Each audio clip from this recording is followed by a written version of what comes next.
अस्सलाम वालेकुम नाजरीन। कोफा शहर में हज़रत अली करमुल्लाह वजह को दौर खिलाफत में जो 5-5.5 साल यहाँ रहे थे, ये उनका घर था जो उनकी बहन जनाबा हानी ने उनको रहने के लिए तोहफतन दिया था। और इसके सामने ही एक और कसर था, कसर अमारा, तो उन्होंने वहाँ रहने से इनकार किया और वो गरीबों मस्किनों के लिए वक्फ कर दिया। यहाँ आप अगर अंदर आएँ तो इसमें से दो चीज़ें बड़ी वाज़ेह आपको नज़र आती हैं।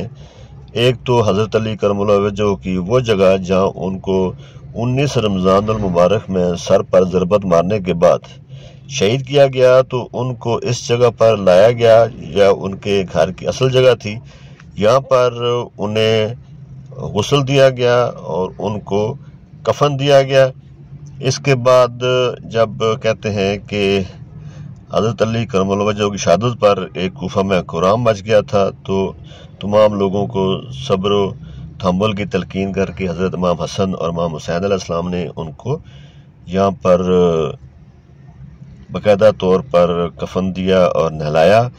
ये वही जगह है जिसकी आप जालियाँ देख रहे हैं, इसके अंदर हज़रत अली करमुल्लाह वजह को गुस्ल दिया गया था और कफन दिया गया था। ये हुजरे थे हज़रत अली करमुल्लाह वजह का अपना भी और उनकी पाक बीबियों का भी, उनकी बेटियों का भी।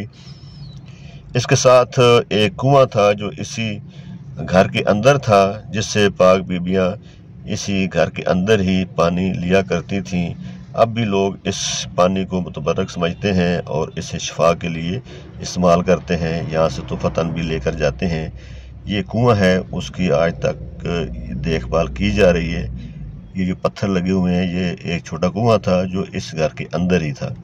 इसके अलावा इसी घर के एक जानब दूसरे हुजरे भी थे, जहाँ हज़रत अली करमुल्लाह वजह के औलाद यानी हज़रत इमाम हसन और हुसैन यहाँ पर हुजरों में रहा करते थे, और उनकी जो दूसरी औलादें थीं वो भी इसी घर में, उनके लिए अलग हुजरे थे, वो भी यहाँ रहायश रखते थे। ये बहुत मुतबर्रक और मुक़द्दस जगह है, अभी तक इसकी हिफाजत की जा रही है, महफूज है। लोग यहाँ आते हैं, ज़ियारत करते हैं, कुएं का पानी भी पीते भी हैं और लेकर भी जाते हैं।